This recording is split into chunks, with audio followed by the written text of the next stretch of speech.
Tu es digne de prendre le livre et d'en ouvrir les sceaux.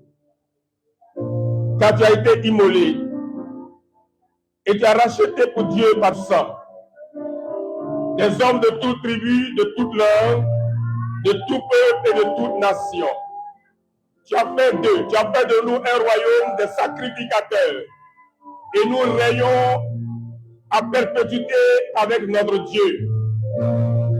L'agneau qui a été immolé, Jésus-Christ est digne de recevoir la puissance, la richesse, la sagesse, la force, l'honneur, la gloire et la louange. Alléluia!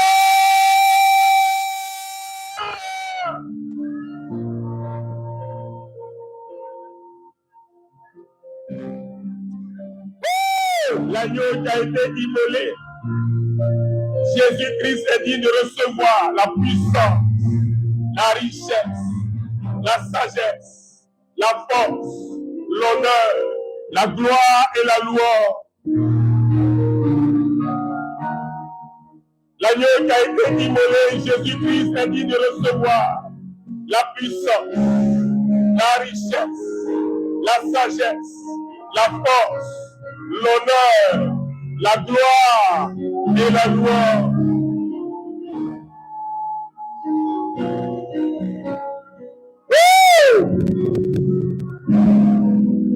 L'année de la mort du roi Osias, rapporte le prophète Esaïe. Je vis le Seigneur assis sur un trône très élevé. Je le vois encore. Jésus est là sur son trône élevé. Les pans de sa robe remplissent le temple. Les pans de la robe de Jésus remplissent ce lieu. Alléluia. Hosanna. Du milieu du trône sont des tonnerres, des éclairs, des lumières. Autour du trône, il y a un arc-en-ciel circulaire de 360 degrés. Alléluia, Hosanna. Autour du trône, alléluia. Il y a 4 êtres vivants, des séraphins, des êtres brillants, dont des yeux en dedans et en dehors. Alléluia. Hosanna, gloire. Hosanna, louange à toi, magnificence à toi. Oh my God, oh mon Dieu, Jésus, le trône est établi au milieu de nous. Nous sommes remplis de ta gloire. Nous sommes revêtus des pas de ta robe. Nous choyons nos voix la voix des séraphins et nous proclamons ta sainteté. Nous disons avec eux, c'est le Seigneur Dieu, Jésus-Christ le Tout-Puissant, l'éternel qui est et qui vient. Toute la terre est pleine de ta gloire. Le Cameroun est plein de ta gloire. Ce pays est rempli de ta gloire. Et cette église est remplie de ta gloire. Nous sommes revêtus de ta gloire. Jésus qui est présent du règne. Jésus qui est vivant du règne. Jésus qui est pronisé au milieu de nous avec nous en nous du règne. Hosanna, alléluia. Alléluia. Amen. Amen. Woo!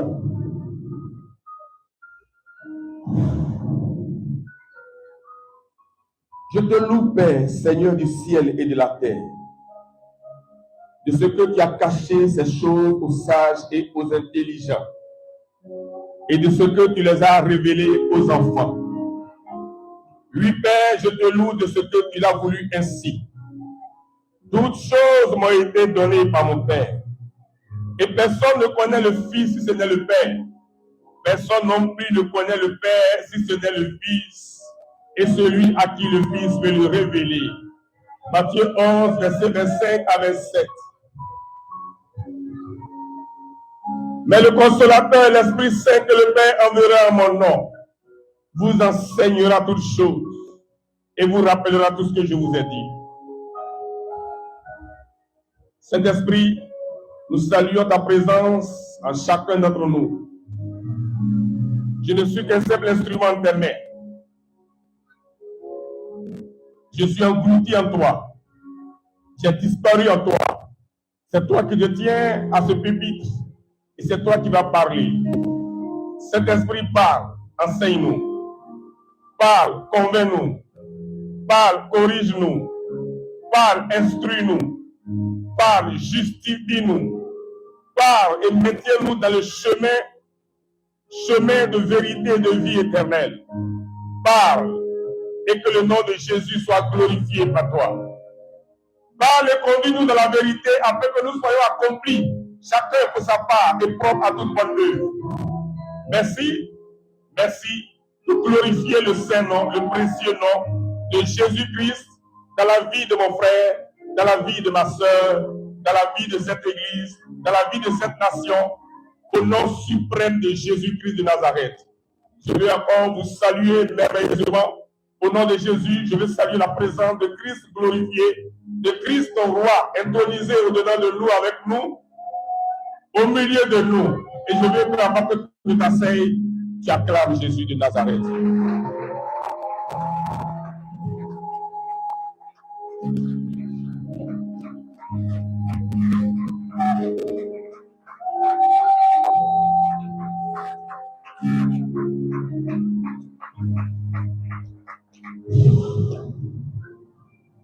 Vous t'asseoir dans la présence de Dieu.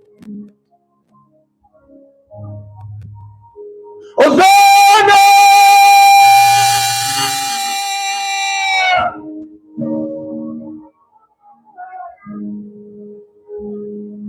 Alléluia. Alléluia. Votre amen ne me plaît pas. Alléluia.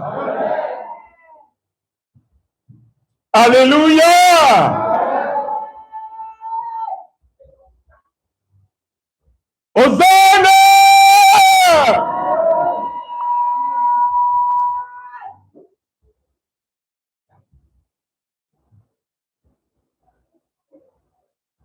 Je veux encore vous saluer dans le saint nom de notre Seigneur Sauveur Jésus-Christ de Nazareth.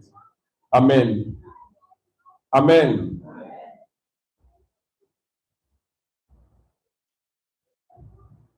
Gloire à Jésus-Christ pour le programme d'hier qui, malgré les turbulences, a été un succès. Amen. Malgré les tempêtes, malgré le vent, malgré la tornade, malgré la pluie, le programme a été un succès. Amen. Amen. Qui a créé ça? Des adversaires, des ennemis? Oui. Mais qui a autorisé ça? Dieu. Pourquoi? Avant de commencer l'enseignement sur la consécration sacerdotale, je veux vous rassurer.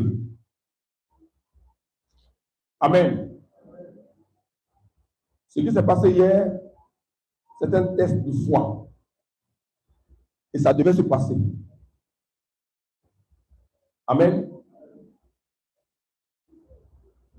Vous avez lu la Bible, je suppose, et vous connaissez tous l'histoire de la tempête apaisée. Je suppose que vous avez lu l'histoire de la tempête apaisée rapidement. Il est écrit en Matthieu 8, verset 23 au verset 27. J'ai lu ce passage rapidement avant que je commence l'enseignement sur la consécration, la suite de la consécration sacerdotale. Il monta dans la barque et ses disciples le suivirent. Et voici, il s'éleva sur la mer une si grande tempête que la barque était couverte par les flots et lui, il dormait. Les disciples s'étant approchés, le réveillèrent et dirent: Seigneur, sauve-nous, nous périssons. Il leur dit: Pourquoi avez-vous peur, gens de peu de foi? Alors il se leva, menaça les vents et la mer, et il eut un grand calme. Ces hommes furent saisis d'étonnement. Quel est celui-ci, disait-il, à qui obéissent même les vents et la mer? Je ne vais pas donner un enseignement sur ce test-là, parce que ce n'est pas le thème du jour, mais je voudrais vous faire savoir que ce qui s'est passé ici, rapporté en Matthieu chapitre 8, verset 23 au verset 27, n'est que l'accomplissement d'une prophétie qui avait été déjà mentionnée par le psalmiste dans le psaume 107. Je lis le psaume 107. Et quand on va lire le psaume 107, vous allez comprendre que la tempête apaisée, là, que Jésus a calmé quand il exerçait son ministère terrestre, a été provoquée par lui-même. C'est pas qu'il dormait. Le lac de Génézareth ou la mer de Galilée, de Tibériade, j'appelle cela l'école du Saint-Esprit. C'est un lac, mais qui se comporte comme une mer. Génézareth veut dire qu'il produit lui-même du vent. Ça produit beaucoup de vent, ça se comporte exactement comme une mer. Et lorsque Jésus de Nazareth a été chassé de Nazareth, après que les habitants de Nazareth incrédules voulaient le précipiter de la montagne, du précipice, dans la vallée de Gisraël, Jésus a disparu et Jésus est allé maintenant séjourner à Capharnaüm. Et le lac de Génézareth est juste à côté de Capharnaüm, là où se trouvait la maison de Pierre et la maison de la belle-mère de Pierre. Jésus a pris la maison de Pierre comme sa propre maison. Donc c'est sur le lac de Génézareth que Jésus donnait la plupart de ses enseignements. Le maître est en train de former ses disciples. Amen. Tous les grands enseignements de foi que Jésus a donnés aux 12 apôtres, aux disciples, il a donné ses enseignements au bord du lac de Génézareth ou bien sur le lac de Génézareth. Dans le psaume 107, voici ce qui est écrit.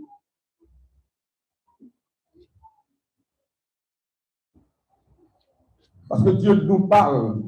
Jean 33, verset 14 à 32 dit, il nous parle cependant tantôt d'une manière, tantôt d'une autre. Il parle par des songes, par des visions nocturnes. Il parle aussi lorsque les hommes sont endormis sur leur couche. Il parle aussi par des anges.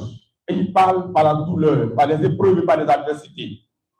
Hier, ce qui s'est passé, oui, Satan a demandé une permission à Dieu au cours d'un conseil céleste avant de venir attaquer Job. Celui qui a attaqué, c'est Satan. Mais celui qui a donné l'ordre à Satan de venir attaquer Job, c'est Dieu lui-même. Qui dit qu'une chose arrive sans que le Seigneur l'Éternel ne leur ordonne? Alors, voici ce qui est écrit dans le psaume 107.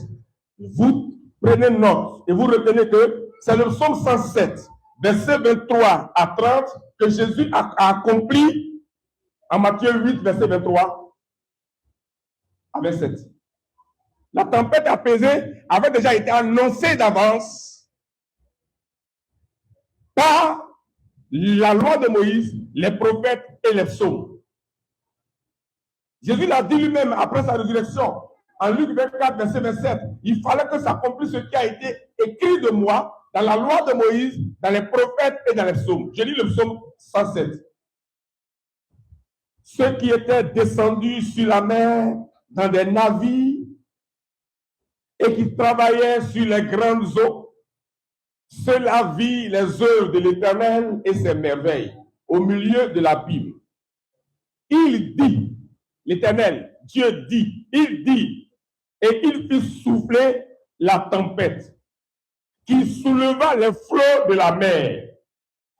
Il dit, verset 24, verset 25, il dit, et il fit souffler la tempête qui souleva les flots de la mer. Qui dit? C'est l'Éternel Dieu qui a dit, qui a ordonné donc aux flots de s'agiter. Vous suivez? Il montait vers les cieux. Il descendit dans l'abîme. Leur âme était éperdue. Ceux qui étaient sur les eaux, dans les navires, leur âme était éperdue en face du danger. Saisis de vertige, ils chancelaient comme un homme ivre et toute leur habileté était anéantie. Dans leur détresse, ils criaient à l'Éternel et il les délivra de leur angoisse. Il arrêta la tempête, ramena le calme et les ondes se turent. Il se réjouit de ce qu'elles s'étaient apaisées et l'Éternel les conduisit au port désiré. C'est ce passage-là qui a été accompli par Jésus lors de la tempête apaisée. C'est ce passage qui a été accompli. Donc, dans ce passage, il est bien dit que c'est l'Éternel lui-même qui parle au vent. Et puis la tempête commence à se soulever. C'était pour voir leur foi. Le maître était à la barre qui dormait. C'est pourquoi quand il s'est réveillé, il a dit, homme de peu de foi, pourquoi avez-vous douté? Pourquoi n'avez-vous pas de foi? C'est un enseignement de foi. Le lac de Génézareth, la mer de Tibériade est une école, c'est l'école du Saint-Esprit. Dieu nous forme là-bas. Hier, c'était une leçon de formation de foi. La tempête est arrivée, le vent soufflait, tout s'est écoulé, mais Dieu a calmé et puis on a fait la cérémonie. Amen. Si vous marchez par la foi et que vous bâtissez une œuvre de foi, Dieu va tester votre foi. Chaque maison qui est bâtie par un homme est éprouvée par des aléas. Le vent souffle, la tempête se lève, les tourbillons viennent sans frapper la maison. Si elle est partie sur le sable, elle va s'écouler. Mais si elle est partie sur le roc, elle tiendra. Hier, après le test, nous pouvons affirmer que mon frère Jean, l'apôtre Emmanuel Nten et l'église La Marque est une église bâtie sur le roc.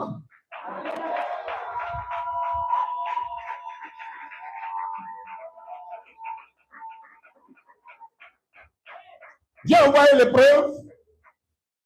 Par la foi, on a tenu. Dieu a calmé l'épreuve. La cérémonie a eu lieu et on a eu 20 sur 20. On peut acclamer le Seigneur.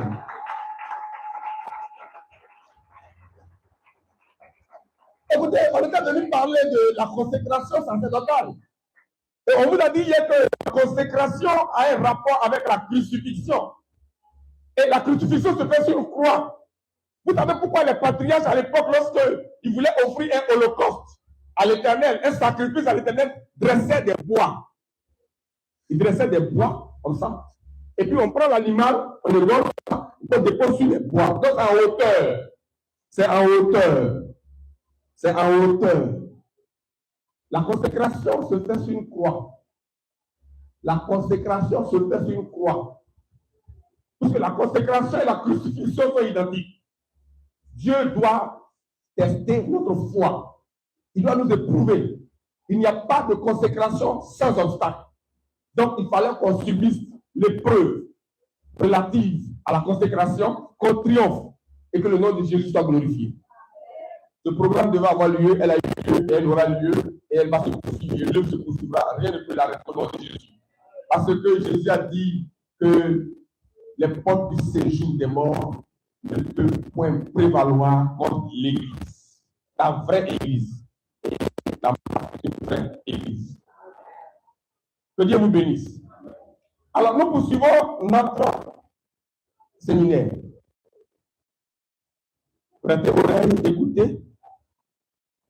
Parce que dans la parabole du semeur, il est dit que c'est celui qui écoute et qui comprend et qui met en pratique, c'est celui-là qui produit du fruit. Un grain donne 100, 60 et 30. Malheureusement, il n'a pas dit un grain donne 30, 60 et 100. Quand j'ai lu le test, tout ça j'ai analysé avec le Saint-Esprit. La production, les grains, là, la multiplication de la seule graine dans la terre fertile n'est pas une évolution croissante, mais c'est une évolution décroissante. Un grain donne 100, un autre 60, un autre 30. La courbe là, de productivité là, elle est décroissante. Parce que plus on va vers la fin des temps, plus la foi diminue. Quand le Fils de l'homme viendra, tu verras que la foi sur la terre, 100, 60, 30. La courbe est comme ça. Si c'était 30, 60, 100, là c'était en exponentiel, en croissance. Ça décroît. Parce que plus on avance, plus le nombre de ceux qui ont la foi et qui savent comprendre la parole pour la mettre en pratique, pour produire des fruits là, diminue. Mais celui qui écoute et qui comprend, il est converti. Et celui qui est converti, il est guéri. De peur qu'il ne se convertisse et que je ne les guérisse. Or, la conversion elle-même, c'est le produit de la repentance. Acte 3, verset 21. Verset 19, repentez-vous et convertissez-vous. La repentance est un détour, une nouvelle orientation que nous donnons à notre âme en la détournant du monde d'ignorance, de ténèbres, pour l'orienter vers la lumière de Christ. Je dis beaucoup de choses. Hein? Je dis, celui qui est converti, il est guéri. Là, c'est Matthieu 13, verset 9 à 17. Mais la conversion elle-même qui produit la guérison, la conversion elle-même, c'est le produit de la repentance. Acte 3, verset 19 à 21. De peur qu'ils ne se convertissent, non, pardon, Repentez-vous et convertissez-vous. Donc la repentance d'abord, ensuite la conversion et la guérison. Acte 3, 19 à 21. Repentance, conversion. Repentez-vous et convertissez-vous. Donc, premièrement, la repentance. Deuxièmement, la conversion. Et si on ajoute Matthieu 9, Matthieu 13, verset 9 à 17, la conversion donne la guérison. Donc, si l'Église est malade, et par conséquent, les nations sont malades, parce qu'il n'y a pas de disproportion entre l'Église et les nations, parce que c'est l'Église qui est la lumière des nations, la lumière du monde. Si le monde est malade, parce que l'Église est malade. L'Église est malade parce que l'Église n'est pas convertie. Parce qu'on fait trop de bruit, trop de gymnastique, beaucoup de zèle, mais sans intelligence. Et parce qu'on n'est pas instruit.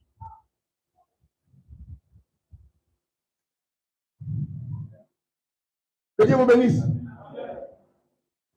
10 000 personnes assemblées, est-ce qu'ils sont convertis?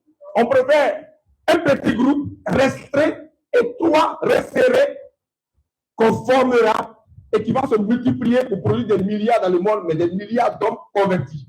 Pas une quantité polluée, souillée, mais une quantité qualitative.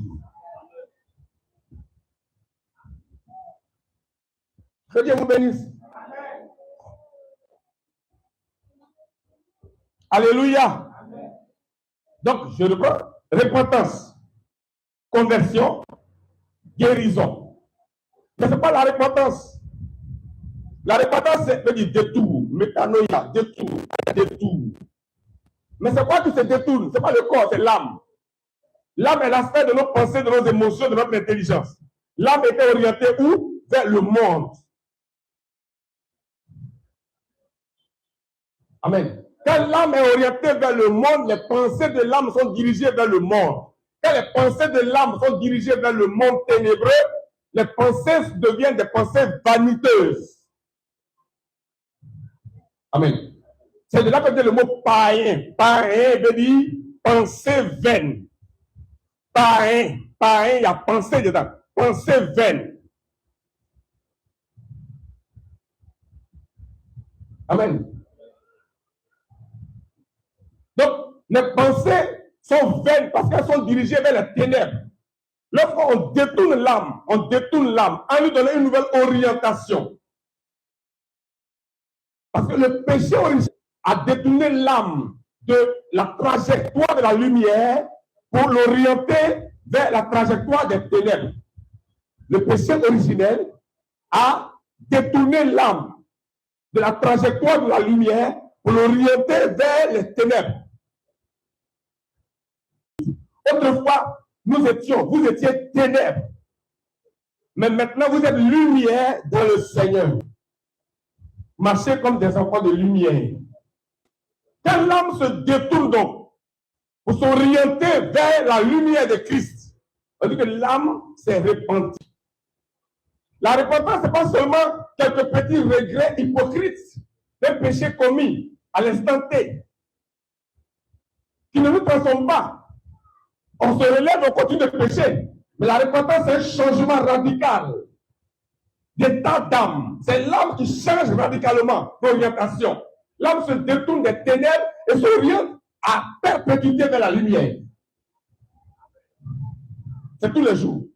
Et quand l'âme a choisi Christ, au lieu de choisir le diable et les ténèbres, l'âme s'est repentie. Une âme repentie se convertit, se transforme. Parce que la conversion, c'est un changement d'état des pensées de l'âme. Les pensées changent d'état, de structure, de forme. C'est perpétuel. Et les passions de la chair fuient. La colère transformée par l'amour. La haine, les ressentiments, les récriminations sont transformées par le pardon. Le fruit de l'esprit vient écraser sous ses pas les passions de la chair. Et c'est perpétuel. Une telle âme, détournée des ténèbres vers la lumière, est convertie. Parce qu'elle a subi une repentance, un changement, une nouvelle orientation. Elle est convertie et une telle âme est guérie. Et quand l'âme est guérie, le corps est guéri parce que l'âme de toute chair, c'est son sang. Et quand l'âme est guérie, le sang est propre, le sang est pur. Et tout devient fluide. L'église a besoin d'enseignement. Pas de bruit.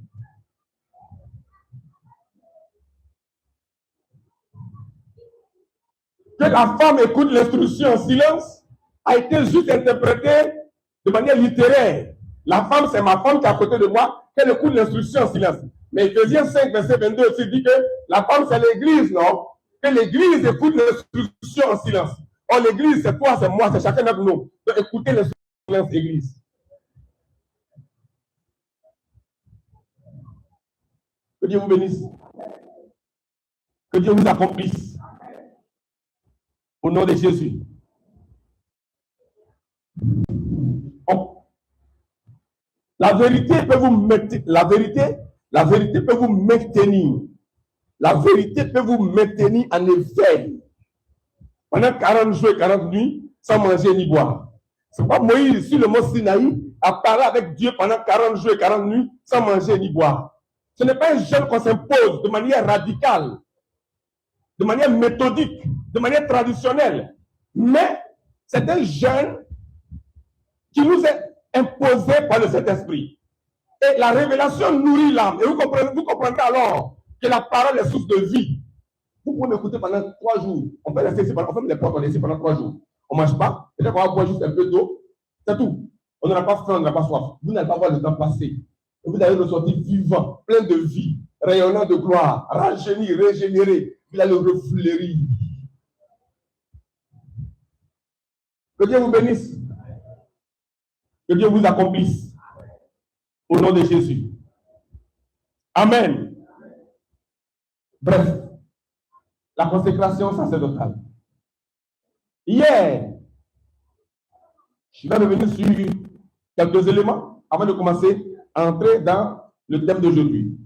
Hier,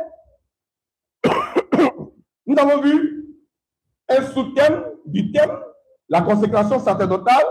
Nous avons mis l'accent sur les vêtements sacerdotaux de l'Ancien Testament selon Lévitique 8, verset 1 à 36. Quand on consacrait Aaron et ses fils de la tribu de Lévi sous l'Ancienne Alliance, amen, on leur donnait des vêtements sacrés, des vêtements sacerdotaux. Vous ne pouvez pas consacrer sans avoir les insignes de votre consécration. Même si l'habit ne fait pas le moine, mais on reconnaît un moine par son habit. Que Dieu vous bénisse. Donc, quand vous lisez Lévitique 8, verset 1 à 36, voici les éléments qu'on appelle les objets sacrés, qu'on appelle les vêtements sacerdotaux, les vêtements de consécration. À cause du temps, je ne vais pas lire, je résume. S'il faut citer, je cite. S'il faut lire, je vais lire. L'eau, c'est l'un des éléments parce qu'il faut être purifié avant de recevoir la consécration. La tunique, la ceinture, la robe, l'éphod, le pectoral, l'urim, le tumim, la tiare, la lame d'or, diadème sacré, et enfin, en dernière position, l'onction d'huile. Je reprends. Vous ne pouvez pas tout noter rapidement, enregistrer avec vos portables. Dans tous les cas, ça enregistre directement. Voici les vêtements sacerdotaux de la consécration de Aaron et ses fils de la tribu de Lévi. L'eau, la tunique, la ceinture, la robe, l'éphod, le pectoral, l'urim, le tumim, la tiare, la lame d'or, diadème sacré et l'huile d'onction.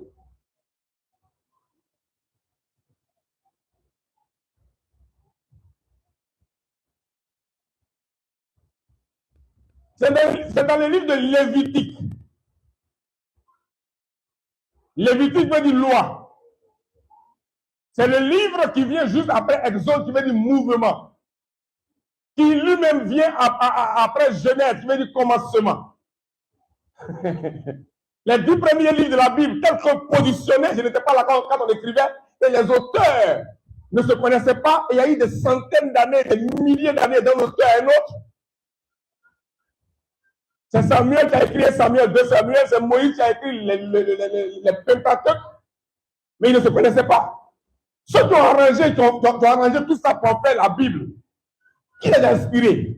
Est-ce par hasard qu'on a mis Genèse, après Exode Lévitique, après Lévitique Nombre, après Nombre Deutéronome, après Deutéronome Josué, après Josué Juge, après Juge, on a le livre de Ruth, qui vient se mettre au milieu, un livre de 4 chapitres, entre le livre des Juges et les livres de 1 Samuel, 2 Samuel, et après 1 roi, 2 rois, avant d'arriver au livre des Chroniques.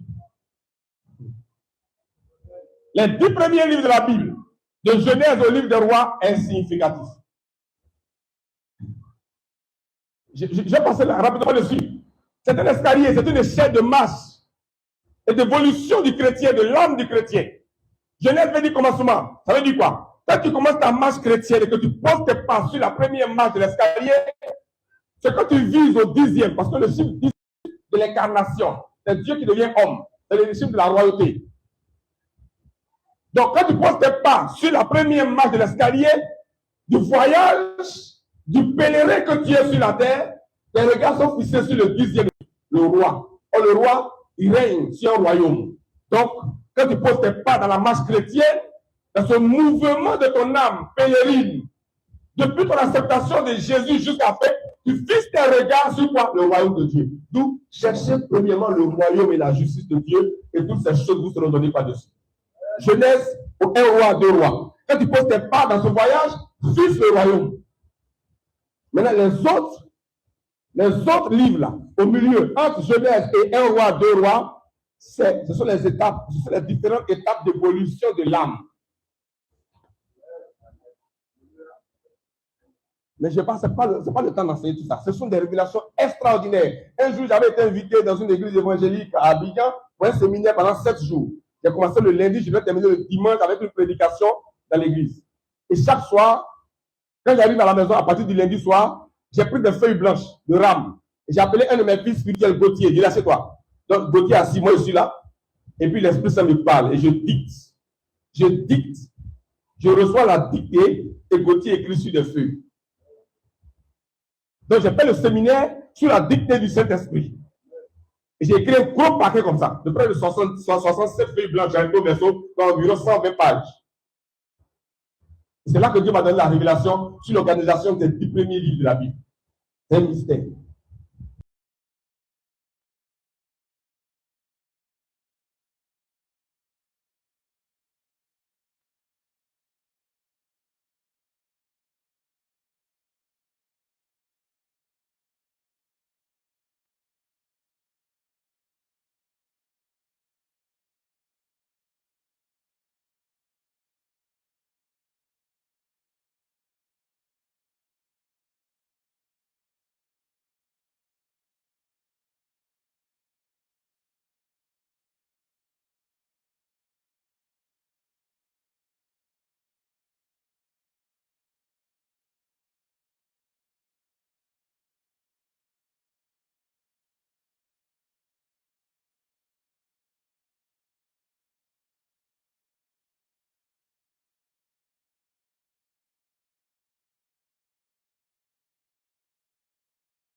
Dieu l'a reçu, et Moïse l'a reçu par Dieu.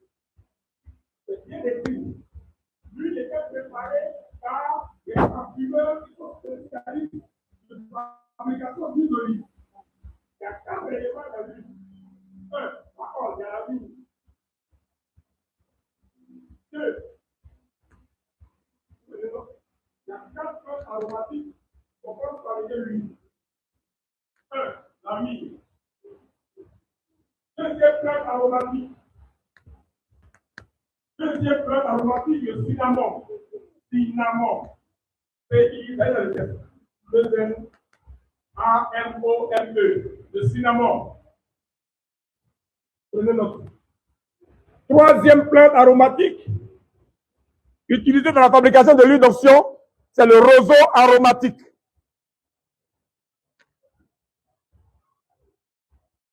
Et la quatrième plante qu'on utilise dans la fabrication de l'huile d'onction, c'est la casse. Donc voici les 4 plantes aromatiques qu'on utilise pour préparer l'huile d'onction. Mais comme on l'a dit, c'est dans l'Ancien Testament. L'huile d'onction est le symbole du Saint-Esprit sous la Nouvelle Alliance. C'est ce que j'appelle la rationalité biblique. On appelle ça la typologie. Partir de l'Ancien Testament pour retrouver l'accomplissement dans le Nouveau Testament. C'est important. Amen. Si l'huile représente, si l'huile d'onction, de consécration représente le Saint-Esprit, et que dans l'Ancien Testament, dans la fabrication de l'huile d'onction, il y avait les 4 plantes, ça veut dire que les 4 éléments, les 4 plantes là se retrouvent dans le Saint-Esprit. Est-ce que vous suivez? Quel est le message prophétique qui se cache derrière chaque élément, chaque plante aromatique dans le Saint-Esprit? C'est ce que je vais vous expliquer pour terminer. C'est très important. La myrrhe, 1. Je vais aller doucement et puis je termine avec ça. La myrrhe. Jésus a été en contact avec la myrrhe à sa naissance par les mages, ensuite à la croix, puis à son ensevelissement. Quand les rois mages sont venus de Babylone pour l'adorer, ils ont donné de la myrrhe, de l'or, de la myrrhe et de l'encens. N'est-ce pas? Matthieu chapitre 2, verset 1 à 11. Donc, Jésus a été en contact avec la myrrhe à sa naissance, par les rois mages, ensuite à la croix. Amen. Puis, à son ensevelissement. La myrrhe est une plante aromatique utilisée dans la composition de l'huile d'onction. La myrrhe est aussi utilisée pour embaumer les morts. Jean 19, verset 39. Nicodème et les femmes ont préparé des aromates avec de la myrrhe pour embaumer le corps de Jésus. Jean 19, verset 39. Le goût, quand vous prenez la plante, la myrrhe, là, le goût initial de cette plante est amer. Quand vous goûtez, c'est amer. Et au fur et à mesure que vous marchez, il devient doux. Donc, la myrrhe a 2 goûts. D'abord un goût amer et puis ensuite un goût doux. Si l'onction, l'huile d'onction est fabriquée avec la myrrhe et que la myrrhe a 2 goûts, un goût doux et un goût amer, cela traduit que la gloire, l'honneur, qu'on a avec le Saint-Esprit en Jésus se conjugue avec la souffrance et l'amertume. Doux là, le goût doux là, ça c'est la gloire, l'honneur. Mais le goût amer là, c'est la souffrance et l'amertume. Les deux là sont mélangés dans la myrrhe. Un goût amer et un goût doux. Amen. C'est un symbole de gloire et d'honneur, mais mélangé avec la souffrance, la douleur et la mort. La myrrhe, je le dis, a 2 saveurs, amer et doux. Cela traduit que la véritable gloire en Christ passe par la mort, la souffrance et le brisement. C'est ce qui est résumé en Philippiens 2, verset 1 à 11, En Ésaïe 53, verset à 12, Jésus s'est humilié lui-même, se rendant obéissant jusqu'à la mort, même jusqu'à la mort de la croix. Les mages, à la naissance de Jésus, en Matthieu 2, verset 1 à 11, en déposant la main au pied de Jésus pour l'adorer, voulait dire que Jésus allait connaître la gloire éternelle en passant par la souffrance de la mort. Amen. La gloire, oui, mais vous allez passer par la souffrance de la mort. C'est pourquoi hier j'ai dit que si vous aimez la mort en Christ, Christ sera votre gain. Si on fabrique l'huile d'onction avec la myrrhe, cela traduit que celui qui est oint du Saint-Esprit connaîtra la gloire qui se conjugue avec des épreuves, des moments difficiles avec la souffrance. Vous me suivez? C'est pourquoi, si vous lisez le livre des Actes des Apôtres, vous allez voir que lorsque le Saint-Esprit est descendu le jour de la Pentecôte, les pères de l'Église primitive ont manifesté la gloire de Christ partout, mais avec de grandes tribulations. Dans Actes chapitre 4, chapitre 3, Pierre et Jean guérissent un boiteux. Le boiteux est guéri, il marche, il saute, il va dans le temple, il loue Dieu. À partir de Actes 4, Pierre et Jean sont persécutés, on les jette en prison. L'ange vient les faire sortir. Ils n'ont plus de paix, de repos. Ils ont été persécutés jusqu'à ce qu'ils meurent martyrs. Vous me suivez? Les hostilités spirituelles dans le Seigneur commencent quand vous êtes baptisé dans le Saint-Esprit. Si vous n'avez pas l'option là, Satan vous laisse tranquille. Mais si le Saint-Esprit descend sur vous, vous enveloppe, vous remplit, sachez que vous serez persécuté. Vous dérangez le diable. Amen. Donc, quand vous cherchez l'option là, sachez que si l'option vient, l'option viendra avec des tribulations. Que Dieu vous bénisse. Quiconque est rempli du Saint-Esprit doit s'attendre à des outrages, à des persécutions, à des adversités qui sont attachées fortement à la gloire. C'est pourquoi on met la myrrhe dans l'huile. L'onction, d'accord, l'huile c'est l'onction. Mais l'onction avec la myrrhe, ça veut dire l'onction avec l'amertume et la gloire. Les deux goûts. Si tu as l'onction, tu vas connaître des moments de joie, hein, mais tu vas pleurer aussi. Donc quand les pleurs arrivent là, il ne faut pas dire non, le Seigneur m'a abandonné. Non, non, non, non. Dans l'onction, il y a le goût amer et le goût doux. L'onction, vous décrivez ça? L'onction attache la gloire à la souffrance. L'onction attache la gloire à la souffrance, à des moments difficiles. L'apôtre Paul dit, en Romains 8, verset 18, j'estime que les souffrances du temps présent ne sauraient être comparées à la gloire à venir qui sera révélée pour nous.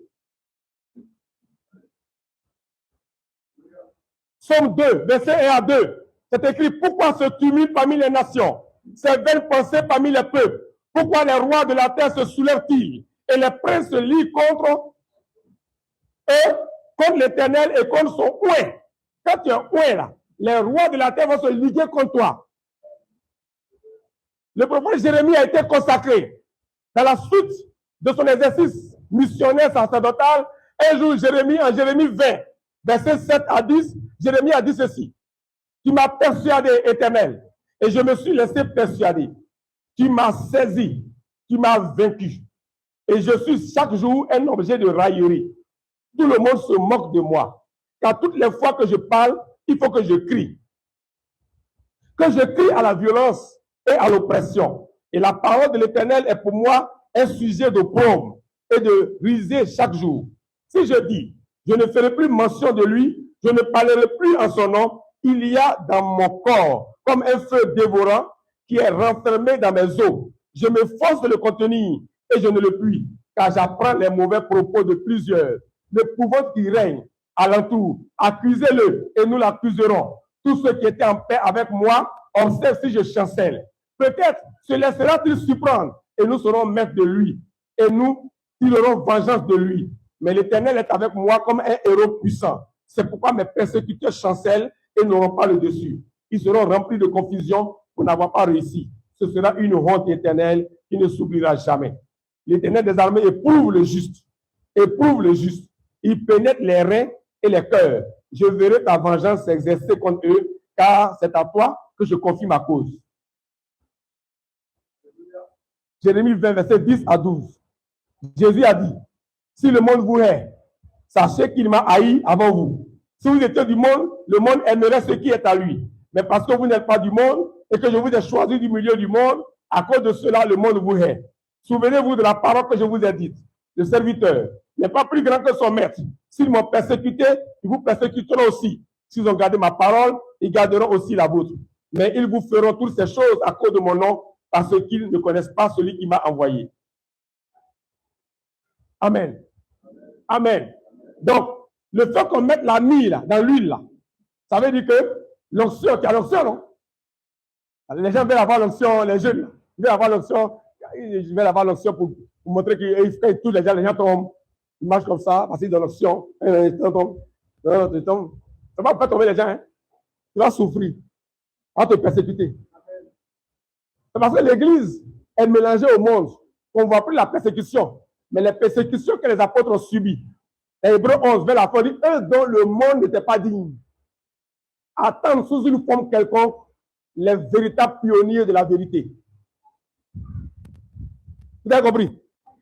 Vous qui avez été consacré hier, et je vous ai dit que la consécration d'hier touche toute l'Église, car l'Église, elle est ecclésia, c'est mise à part. Donc nous sommes tous des consacrés. Donc arrête de pleurer. La mie est dans l'onction. Si l'huile d'onction te touche, si tu es rempli du Saint-Esprit, tu seras persécuté. Les hostilités spirituelles commencent quand tu es rempli et revêtu du Saint-Esprit. C'est quand Jésus a été rempli du Saint-Esprit et revêtu du Saint-Esprit qu'il a été transporté dans le désert pour être tenté par le diable. Amen. Je peux citer beaucoup de versets dans la Bible où il y a les persécutions, les outrages et les calamités. Donc, attendez-vous à des persécutions. Le monde ne va pas vous applaudir. Et même au milieu de vous, il y a des Judas Iscariotes, il y a des Absalom. Que Dieu vous bénisse. Amen. Vous retenez les persécutions atroces subies par les véritables apôtres de Christ attendent sous une forme quelconque tout pionnier de la vérité. Rappelle-toi, comme je l'ai dit, ô martyr chrétien, qu'il te suffit seulement d'être trouvé digne de délier la courroie des souliers de ton maître, Jésus-Christ. Deuxième aromate. Il faut que je termine avec les 4 aromates et puis on arrête. Deuxième aromate. Pourquoi après la vie par ordre, on met le cinnamome? Le cinnamome n'est pas un arbre massif, mais c'est un arbrisseau. J'ai fait des recherches. C'est un arbre mince avec une tige fine et élancée. Le cinnamome est long, mais ne peut fléchir par la force des vents. Le cinnamome est long, mais ne peut fléchir par la force des vents. Le micro, on peut changer un peu? Le cinnamome est long. Le cinnamome est long, mais ne peut fléchir par la force des vents, malgré sa grande et longue taille. Il résiste au vent en restant debout. Cet aspect particulier du cinnamome traduit ceci, la persévérance.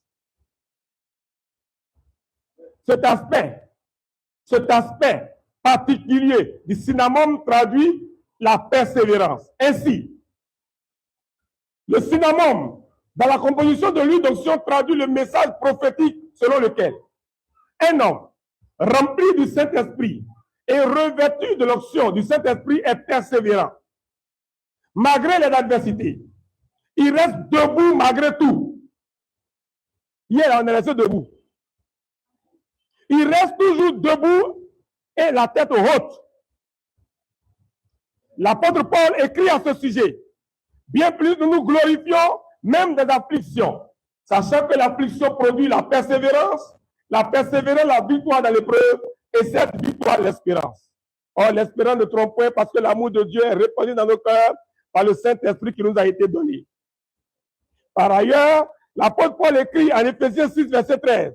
C'est pourquoi prenez toutes les âmes de Dieu afin de pouvoir résister dans le mauvais jour et tenir ferme après avoir tout surmonté. Par sa persévérance, sous le pouvoir de l'onction, l'homme de foi est sauvé et triomphe toujours. Jésus-Christ, notre maître, a dit en Luc 20, verset 19, par votre persévérance, vous sauverez vos âmes. Celui qui a l'onction fait avec une entière persévérance des prières à Dieu et il est exaucé. Donc, le synonyme traduit la persévérance, la résistance. Aucun vent ne peut le plier, le casser. Il est long, il est mince, il a aussi le symbole de l'humilité, mais il ne se casse jamais. C'est pourquoi hier, il y a eu la tornade. Mais ça n'a pas cassé la marque, ça n'a pas cassé. Parce qu'il a l'onction. Amen. Amen. Pour moi-même, je pense que la pluie est venue même là. C'est vrai, hein? Il y avait des ennemis, hein? Mais ça les a balayés. Parce que la pluie aussi vient pour nettoyer, pour enlever les impurs. Donc, tout ce qu'ils ont fait là-bas, là, ils ont miné le coin, là. Dieu a tout nettoyé avant qu'on ne commence la cérémonie. Parce que la pluie n'a jamais été une malédiction pour les chrétiens. La pluie est une bénédiction pour le chrétien. C'est avant la cérémonie, on partait. Que ça commence. Moi, je voyais une tornade. Et ça commençait là-bas. Dieu a nettoyé, il a balayé. Qui sait si la nuit, les gens sont en train des choses là où on devait faire le truc là. Peut-être que ça là, pour qu'on soit paralysé, tout ça, Dieu a tout balayé. Pourquoi change de lieu? Comme ça, nos pieds ne vont pas être là-bas, ça va être ailleurs. Dieu fait ce qu'il veut pour nous, pour notre bien. Que Dieu vous bénisse. L'ami, d'où amen, gloire et tribulation. Synonyme, persévérance, résistance. On avance. Après du temps. Dans tous les cas, ce séminaire sera dans un petit livret. Que Dieu vous bénisse. 3. Le roseau aromatique. Écoutez bien, donc quand vous cherchez l'onction là, quand vous voulez être rempli et revêtu du Saint-Esprit là, si l'huile, c'est le Saint-Esprit, quand vous avez le Saint-Esprit, l'huile est sur vous. Mon frère ne fait pas l'huile sur la tête. Moi aussi, je ne fais pas de l'huile sur la tête. C'est consacré. Amen. Mais quand on vous touche là, tout ça, ça descend sur vous. Amen. Souvent, quand je prie pour des gens, quand je veux consacrer, je cite tous les éléments de Lévitique 8. Je dis, Seigneur, lave-le avec l'eau. Mets la tunique, mets la tiare. Mais spirituellement, la tombe sur toi. Que Dieu vous bénisse. Le roseau aromatique. Roseau aromatique. Le roseau aromatique est une plante aquatique sans racines qui pousse sur l'eau. Et quelle que soit la quantité d'eau de pluie qui s'abat du ciel sur lui, il demeure toujours sur l'eau. Il peut aller à gauche ou à droite, mais il reste sur l'eau. Il ne peut pas descendre, couler. Job dit, la Bible dit dans Job 8, verset 11, le jonc croît-il sans marin, le roseau croît-il sans humidité. Aussi, plus le vent souffle, plus le roseau aromatique propage son parfum, sa fragrance, son arôme. Il est sur l'eau, mais quand le vent souffle, là, il dégage un parfum. C'est l'arôme là qu'on prend pour mettre dans l'huile là, pour fabriquer l'huile d'onction. Écoutez, ça veut dire quoi? L'eau, dans la Bible, est le symbole de la parole. Jérémie 2, verset 13, Jérémie 17, verset 13, Jacques 1, verset 3. Donc, le parfait milieu de la manifestation de l'onction est là où la parole pure est annoncée. Le roseau est sur l'eau. L'eau, c'est la parole. Donc, quand vous avez l'onction là, vous aimez la parole. S'il y a l'onction et qu'il n'y a pas la parole, c'est que l'onction n'est pas une vraie onction. Vous me suivez? C'est alors dans la diffusion de la parole que la fragrance, que le parfum de l'onction se dégage en puissance. Plus la parole est donnée, plus le Saint-Esprit se manifeste. Aussi, les torrents d'eau venant du ciel, qui représentent les adversités, comme hier ce qu'on a vu, si ces adversités sont grandes, aussi grandes qu'elles soient, elles ne peuvent pas faire couler le roseau. Il reste toujours sur l'eau. L'eau vient, les torrents viennent du ciel, mais il reste toujours sur l'eau. Il va à gauche, il va à droite, mais il ne coule jamais. Que Dieu vous bénisse. Donc, les torrents d'eau venant du ciel ne peuvent pas vaincre le roseau aromatique. Cela traduit que, plus il est dans l'adversité, plus il manifeste l'onction. Il ne peut jamais couler. Aucune adversité ne peut faire couler un homme En Actes 4, verset 29 à 31, nous lisons. Et maintenant, Seigneur, vois leurs menaces et donne à tes serviteurs d'annoncer la parole avec une pleine assurance en étendant ta main pour qu'il se fasse des guérisons, des miracles et des prodiges par le nom de ton saint serviteur Jésus. Quand ils nous y priaient, le lieu où ils étaient assemblés trembla. Ils furent tous remplis du Saint-Esprit et ils annonçaient la parole de Dieu avec assurance. Celui qui est rempli du Saint-Esprit aime activer sans cesse le vent de l'onction pour être davantage rempli de l'onction et dégager en tout temps la bonne odeur de la connaissance de Christ. C'est pourquoi, lorsque le vent souffle plus fort, le parfum du roseau aromatique s'exhale plus fort encore et sa fragrance et son arôme se propagent davantage. Quand tu te persécutes là, quand tu as la parole, tu es rempli d'onction, tu aimes les persécutions. Quand ça vient là, c'est là que Dieu manifeste sa force. Quand on a commencé à persécuter les premiers chrétiens, c'est là que l'homme de Pierre a commencé à guérir les malades. Quand on a commencé à persécuter les premiers chrétiens, c'est là que la sueur de Paul guérissait les malades. Plus on te persécute, plus tu deviens encore puissant. C'est pourquoi Dieu a dit, avec l'apôtre Paul, ma puissance s'accomplit dans ta faiblesse. 2 Corinthiens 12, verset à 12. Car quand je suis faible, c'est alors que je suis fort. C'est dans la prière continue et dans l'adoration régulière qu'on exprime chaque jour une nouvelle Pentecôte. C'est pourquoi Paul nous dit, ne vous enivrez pas de vin, c'est de la débauche, soyez au contraire remplis de l'esprit. Amen. Le roseau aromatique traduit la manifestation de l'onction par la puissance de la parole et par le vent de l'adoration et de la louange, même au milieu des épreuves. Un homme rempli de l'onction et rempli de la parole est un adorateur qui dégage en tout lieu la bonne odeur de la connaissance de Christ. Le nom de Jésus, dans le cœur et dans la bouche d'un oint, est un parfum qui se répand partout. Les épreuves n'arrêtent pas l'homme oint, l'apôtre oint, le ministre de Dieu oint, rempli et revêtu du Saint-Esprit.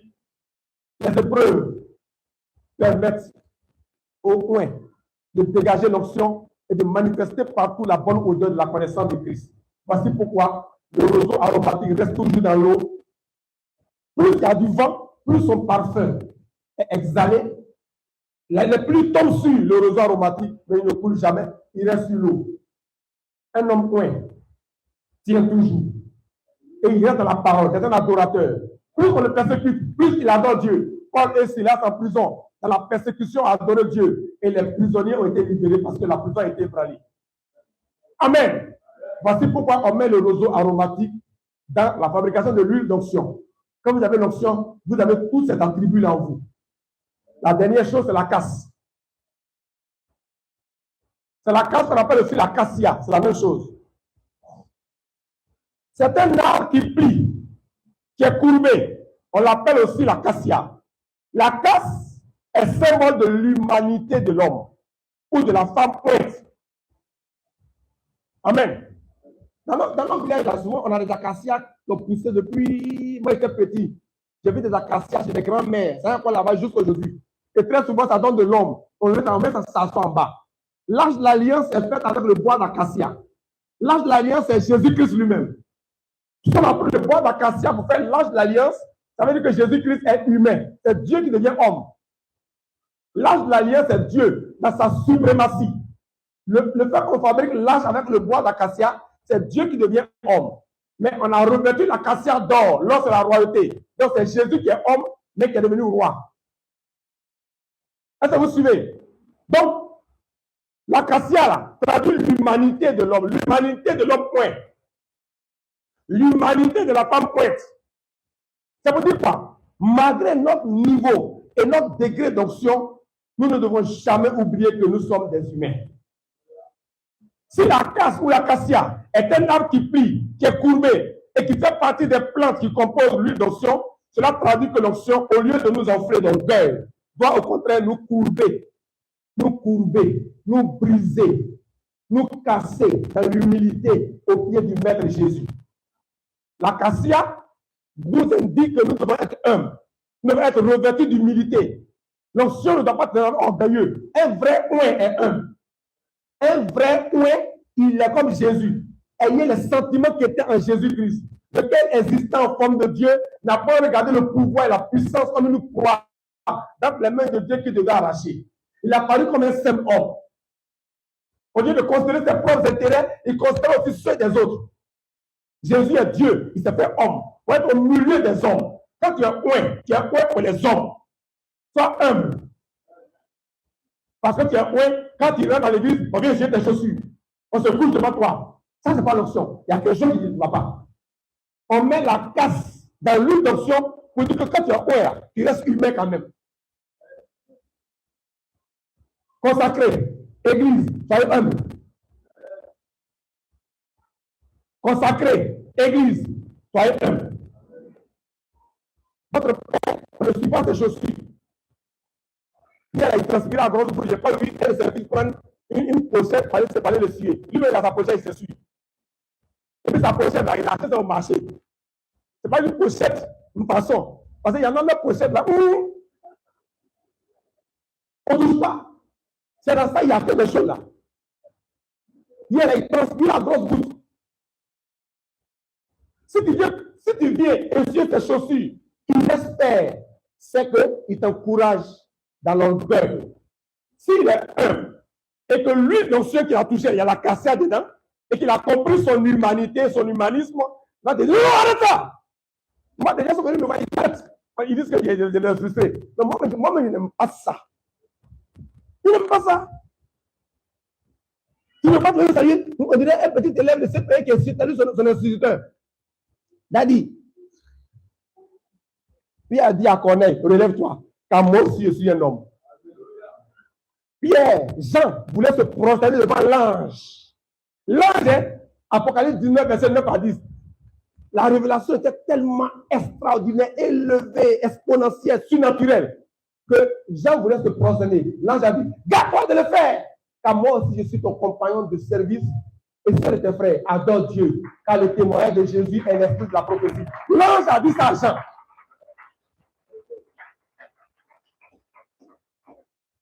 Que Dieu vous bénisse. La casse dans la composition de l'huile d'onction nous exhorte à toujours nous soumettre à Dieu, à être humble, à revêtir l'humilité et à donner toujours gloire à Dieu. La casse ou la cassia exhorte l'humain à dépendre toujours de Dieu. C'est pourquoi vous devez méditer à fond Philippiens 2, versets 1 à 11. Donc, conclusion. Les 4 plantes aromatiques dans la fabrication de l'huile d'olive, l'huile de consécration, qui dans le Nouveau Testament est le Saint-Esprit, sont la myrrhe, le cinnamome, le roseau aromatique et la cassia. Ce mélange de ces 4 plantes aromatiques dans l'huile d'onction, qui est aussi l'huile de consécration, traduit le message suivant que tout homme oint du Saint-Esprit et au service de Jésus-Christ doit retenir. 1. L'onction ne vous épargne pas la souffrance. L'onction attache la gloire à la souffrance. La myrrhe. 1. La myrrhe. L'onction ne vous épargne pas de la souffrance. L'onction attache la gloire à la souffrance. La myrrhe. Un goût amer et un goût doux. 2. Le cinnamome. L'onction nous exhorte à la persévérance pour parvenir à la victoire dans l'épreuve. Revêtus de l'onction, nous restons toujours debout et la tête haute malgré les adversités. 2. Le cinnamome, je le prends. L'onction nous exhorte à la persévérance pour parvenir à la victoire dans l'épreuve. Et revêtus de l'onction, nous restons toujours debout et la tête haute au milieu des épreuves et des adversités. 3. Le roseau aromatique. L'onction nous maintient dans l'adoration régulière sur l'océan de la parole révélée. Et plus nous adorons Jésus au milieu des épreuves, plus nous vivons chaque jour une nouvelle expérience de Pentecôte avec le Saint-Esprit. Et remplis et revêtus de l'onction, nous dégageons avec la parole de Dieu en tout lieu la bonne odeur du parfait, de bonne odeur qui est le nom de Jésus. 4. La casse. L'humanité de Dieu. L'onction ne nous rend jamais orgueilleux. Au contraire, l'onction nous rend humbles. L'onction dépose en nous les sentiments qui sont en Jésus-Christ. L'onction nous conduit à considérer l'intérêt des autres plus que nous-mêmes nos intérêts. L'onction nous rend serviteurs des autres et non leurs dominateurs. L'onction nous brise. L'onction nous rend humains. L'onction nous maintient toujours soumis au Maître Jésus. L'onction nous coule. L'onction nous casse. L'onction nous brise. L'onction nous met à genoux face contre terre dans l'adoration au pied du Maître Jésus.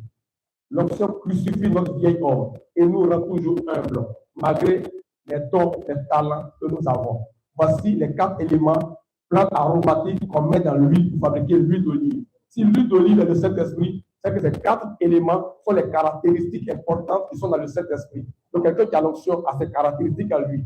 Si vous voyez quelqu'un qui n'a pas ça en lui, c'est que son onction n'est pas vraie. C'est que c'est la magie qu'il fait. C'est ce que je suis venu vous dire. Que Dieu vous bénisse.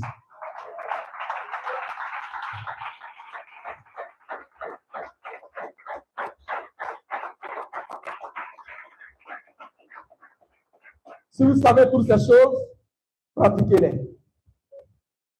Si vous savez que votre cœur commence à s'enfler, demandez à Dieu de vous donner l'humilité, de vous rendre humain. Si vous commencez à ne plus lire la Bible et à chercher des pouvoirs qui vous dépassent, revenez à la parole. Rappelez-vous de ces messages-là, consacrés que nous sommes nous tous. Parce qu'il y a les consacrés d'hier, mais toute l'Église est consacrée. L'Ecclésia, c'est ce qui est mis à part. Nous sommes tous mis à part. Et l'Église est hors du monde, sanctifiée. Nous sommes élevés au-dessus de la terre. Donc, rappelez-nous de ce qu'on a écouté hier et aujourd'hui et pratiquons le christianisme authentique et vrai pour que nous puissions sauver l'humanité, car nous sommes en train de descendre à la 6, 4, 2.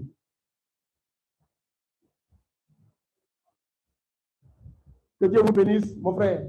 C'est le message que j'avais à partager. Voici la raison pour laquelle je suis venu à Douala, pour soutenir mon frère Julien. Merci beaucoup.